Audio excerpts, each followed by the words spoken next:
여러분 안녕하십니까? 뉴스투데이 제주입니다. 제주도지사직 인수위원회가 각 분과별로 제주도청의 공식 업무를 보고받으며 민선 8기 계획 수립을 시작했습니다. 오영훈 당선인의 공약 구체화는 물론 조직 개편과 인사 문제 등도 다뤄질 것으로 보여 관심이 쏠리고 있습니다. 권혁태 기자가 보도합니다. 인수위원회 청정환경분과와 1차 산업분과를 시작으로 이루어진 도지사직 인수위원회 업무보고. 오는 17일까지 도청 실국별로 진행되는 이번 보고를 통해 민선 8기의 정책과 오영훈 당선인의 공약 실천 방안을 구체화하기 위한 논의가 진행될 것으로 보입니다. 당선인께서 어떤 부분들을 향후 도정에 반영해서 나가야 될지 중점 추진 사업 중심으로 업무 보고를 부탁을 드리겠습니다. 또 오는 15일 제주형 기초자치단체 도입 어떻게 할 것인가를 주제로 토론회를 개최하는 등 공약 구체화를 위한 여론 수렴도 진행합니다. 인수위원회는 임기 시작 전까지 15분 생활권 도시와 신교통수단 등 당선인이 제시한 핵심 6대 공약에 대한 토론회를 열어 도민 여론을 수렴할 계획입니다. 다만 조직 개편과 인사와 관련해서는 도정 운영 방안이 어느 정도 구체화된 뒤에 추진할 것으로 보입니다. 도정 슬로건, 그다음 100대 과제, 도정의 목표, 비전 이런 것들을 먼저 제시하고요. 그리고 난 다음에 그게 걸맞는 조직, 그리고 그 조직을 운영할 인사 이렇게 순차적으로 진행될 예정입니다. 특히 민선 8기 새 도정의 첫 행정시장과 공공기관장 자리를 놓고 벌써부터 여러 인사가 하마평에 오르는 가운데 인사청문 절차를 유지할지도 관심입니다.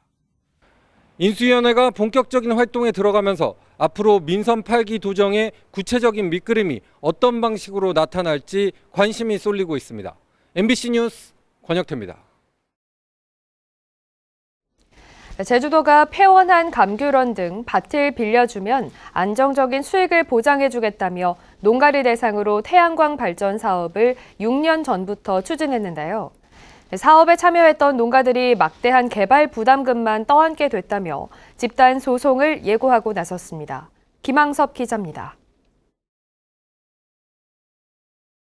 13,000제곱미터 부지에 들어선 태양광 발전시설입니다. 1메가와트의 전력을 생산할 수 있는 규모로 재작년 6월에 완공됐습니다. 운영 2년여 동안 토지 임대료로 받은 수입은 6천만 원 정도. 하지만 제주도가 개발 부담금으로 8,700만 원을 부과해 수익은커녕 손실을 볼 처지가 됐습니다. 여러 가지 부대 비용, 세금 이런 거 제외하고 나면은 남는 게 거의 없는 이제 그런 사업이 된 거예요. 그런 줄 알았으면 이거 참여 안 했죠. 이게 사기당한 느낌입니다. 제주도가 농민들을 대상으로 폐원한 감귤원 등 밭을 빌려주면 20년 동안 확정된 순이익을 보장해주겠다며 태양광 발전 사업을 시작한 것은 지난 2016년. 지금까지 70여 농가가 참여했는데 농가들은 제주도가 사전에 제대로 고지했다면 사업 참여를 신중히 결정했을 거라며 집단 소송에 나서겠다고 밝혔습니다. 제주도가 참여 농가를 모집한 뒤 계약을 체결하면서 개발 부담금과 관련해 아무런 설명을 하지 않아 사전 고지 의무를 위반했다는 겁니다. 농가들 입장에서는 제주도의 말만 믿고 감귤 폐원지 태양광 농사에 뛰어들었다가 사업이 지체되고 막대한 개발 부담금을 부과해야 되는 처지인데다가 제주도는 사전 고지가 미흡했던 점을 시인했습니다. 당시 자료 등에는 개발 부담금이 명시되지 않은 건 사실입니다. 일부 지역적 감면하고요. 제주도가 농가 등에 부과한 개발 부담금은 6억여 원. 농가들은 시민단체와 소송에 참여할 농가를 모집하고 법적으로 가능한 모든 방법으로 대응하겠다는 입장이어서 적지 않은 진통이 예상됩니다. MBC 뉴스 김항섭입니다. 최근 제주도 앞바다에만 사는 남방 큰돌고래를 관찰할 수 있는 관광 선박들이 인기를 끌고 있는데요. 선박이 돌고래에 지나치게 가까이 접근할 수 없도록 규정은 마련되어 있지만 위반을 해도 처벌은 하지 않다 보니 논란이 끊이지 않고 있습니다. 이따금 기자입니다. 관광 선박 3대가 돌고래를 쫓아갑니다. 2대가 돌고래들을 에워싸고 깔아뭉갤 듯 돌고래 무리 가까이 따라붙기도 합니다. 해양수산부의 돌고래 관광 규정에 따르면 50m 이내로 다가가면 안 되고 3대 이상의 배가 동시에 관광을 해도 안 됩니다. 전문가들은 관광 선박이 돌고래의 서식지에 교란을 일으켜 번식에도 문제가 될 수 있다고 지적합니다. 선박들이 되게 돌고래 가까이까지 오고요. 또 먼 곳으로 이렇게 돌아서 피해야 되는데도 불구하고 매우 근접거리에서 돌고래들을 졸졸졸 따라다녀서 돌고래들에게 스트레스를 주고, 관광업체 측은 운항하다 보면 거리를 가늠하기 어렵고 돌고래가 물살을 타기 위해 스스로 가까이 오는 것을 피하기 어렵다고 말합니다. 바다라는 게 조류 때문에도 그렇고 바람 때문에도 그렇고 그렇게 조금 갈 수 있어요. 근데 돌고래가 붙으면 배가 달리면 현수파라는 게 생겨가지고 배 옆에 붙어요. 파장이 생기면 그 음파를 타려고. 고래 선박 관광이 활성화된 미국에서는 가이드라인을 어기면 영업 허가를 취소하거나 정지하지만 우리나라의 처벌 규정은 없습니다. 더불어민주당 위성곤 의원은 최근 돌고래 관광 규정을 위반한 업체에 최대 200만 원의 과태료를 물리는 해양생태계법 개정안을 발의했습니다. 이렇게 멀리서 보는 것도 괜찮다고 생각을 하고, 물론 가까이서 보고 싶은 마음은 알겠지만 돌고래가 위험한 거는 안 좋다고 생각을 합니다. 돌고래 관광 규정에 대한 구속력이 필요하다는 목소리가 나오는 가운데 올해 돌고래 근접 관광을 제한하는 법률안이 국회를 통과할 수 있을지 주목되고 있습니다. MBC 뉴스 이따금입니다.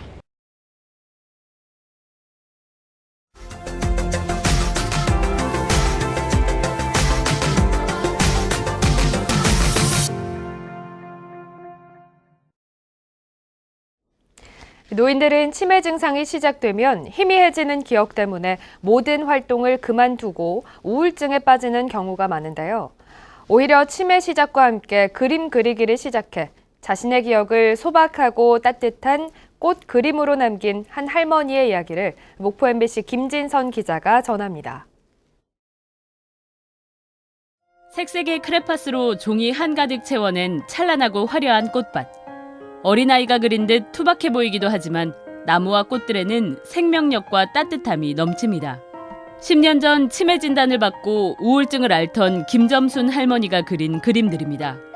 치매 진단을 받은 뒤 자녀들이 건넨 크레파스는 김 씨의 희미해져가는 기억들을 붙잡는 가장 가까운 벗이 됐습니다. 심심하시니까 이거로 이렇게 하라고 이제 저기를 하니까 그냥 뭐 대면 하셨는데 아빠 말이 매일 그림만 그리신다고, 그리고 밥도 안 먹고 그림을 그린다고. 치매 초기엔 초록잎이 풍성하고 화려한 꽃그림이 많았지만 남편의 사망 이후 푸르고 어두운 색감이 더해지면서 그림은 신비로운 분위기로 바뀌었습니다. 어린 시절 겪었던 한국전쟁과 여순사건의 기억도 그림에 담겼고 그 특별한 감성은 이제 대중들과 만나고 있습니다. 치매 환자는 모든 사회 정치적인 생명이 다 없는 것처럼 취급하는 경향이 있는데, 치매 중에도 본인의 아름다운 기억을 되살려 이런 예술 활동을 할 수 있다라고 하는 것을.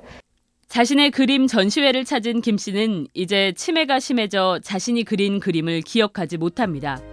하지만 아름다운 기억이 남긴 따뜻한 꽃그림은 다시 김 씨를 위로했습니다. 울고불고 꽃대 차린 동네, 그 속에서 놀던 때가 그립습니다. 그때가 제일 좋다고 말이에요. 오, 잘했어요. 오, 잘하시네. 몰라요. MBC 뉴스 김진선입니다.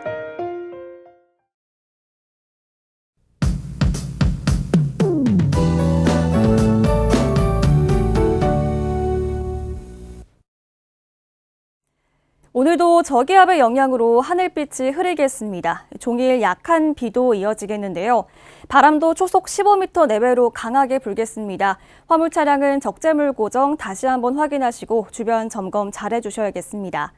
비는 오늘 밤까지 5에서 20mm 정도 내리겠는데요. 서부 지역은 빗방울 정도 떨어지겠고요. 주로 제주도 산지와 동부 지역을 중심으로 비가 내리겠습니다. 산간 지역은 가시거리도 짧아지는 구간이 있으니 교통안전에 유의하시기 바랍니다. 현재 기온 보시면 대부분 19도로 시작하고 있는데요.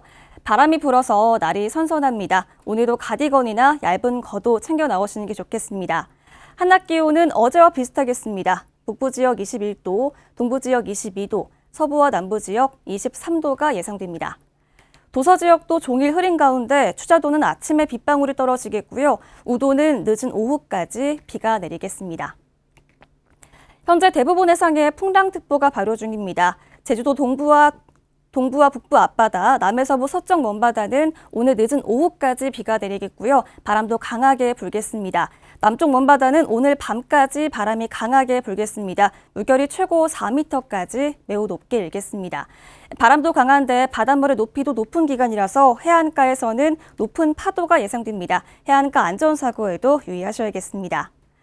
내일부터는 기온이 오르면서 예년 기온을 보이겠고요. 주 후반에는 낮더위가 다시 이어지겠습니다. 기상정보였습니다. 조작간첩 피해자 신고 접수가 시작됐습니다.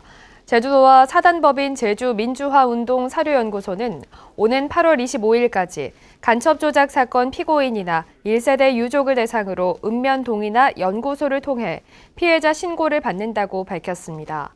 지난 2006년 천주교 인권위원회 조사에 따르면 전국 조작간첩 사건 피해자는 109명으로 이 가운데 34%가 제주 출신으로 파악됐습니다. 김인호 해군 제주기지 제7기동전단장이 취임했습니다. 김인호 신임단장은 해군 사관학교 48기로 졸업하고 율곡 2함장과 해군 특수전 전단장 등을 역임했습니다. 안상민 전 단장은 소장으로 진급해 해군 사관학교장으로 자리를 옮겼습니다. 제주지방법원 강민수 판사는 채권 추심 업무를 맡으며 고객 돈을 가로챈 혐의로 기소된 40대에게 징역 8개월을 선고했습니다. 이 남성은 모 주식회사 직원으로 근무하며 지난 2020년 1월부터 9개월 동안 채무자들에게 받은 2,700만 원을 개인 생활비 등으로 사용하고 채권자들에게는 소송 비용으로 사용하겠다고 속여 3천만 원을 받아 가로챈 혐의로 재판에 넘겨졌습니다. 제주 지역의 비만율이 2년 연속 전국 최고를 기록했습니다. 질병관리청에 따르면 지난해 제주 지역 비만율은 36%로 전국 평균보다 4.5%포인트 높고 2년 연속 전국 최고를 기록했습니다. 한편 동승 차량 뒷좌석 안전벨트 착용률과 칫솔질 실천율도 전국에서 가장 낮은 것으로 나타났습니다. 제주시는 용담 해안도로에 있는 어영공원 산책로에 유모차와 휠체어가 다닐 수 있도록 정비 사업을 추진합니다. 정비 대상은 산책로 450m 구간으로 누구나 자유롭게 이용할 수 있는 유니버셜 디자인을 적용해 정비 사업을 추진할 계획입니다. 이동 약자를 위한 길 안내 서비스가 고도화됩니다. 제주도는 이달 말 휠체어 사용자를 위한 길 안내 서비스를 출시하고 도내 30개 관광지를 대상으로 실외 장애물 정보가 포함된 길 안내 서비스를 제공하기로 했습니다. 이와 함께 시각장애인을 위한 점자 블록 정보 구축과 음성 기반 길 안내 서비스, QR코드 수어 영상 서비스 등을 구축할 계획입니다. 제주경찰청은 최근 코로나19 거리두기 해제로 불법 음란 광고물 투기가 늘어난 걸로 보고 어제부터 2주 동안 도내 유흥가를 중심으로 행정시 등과 집중 단속을 벌입니다. 단속 대상은 신고 없이 전단지를 나눠주거나 오토바이 등을 타고 다니며 광고지를 뿌리는 행위로 경찰은 적발할 경우 형사처벌할 계획입니다. 여름철 장마와 태풍 등에 대비해 공공체육시설에 대한 일제 점검과 정비가 실시됩니다. 제주시는 제주 종합경기장, 주경기장 등 공공체육시설 27곳을 대상으로 배수펌프 작동 상태와 침수 피해 우려가 있는 지하 공간 점검을 강화하고 있습니다. 또 옹벽 관리 상태와 우수관 막힘 상태도 확인해 필요할 경우 보수할 계획입니다. 뉴스를 마치겠습니다. 여러분 고맙습니다.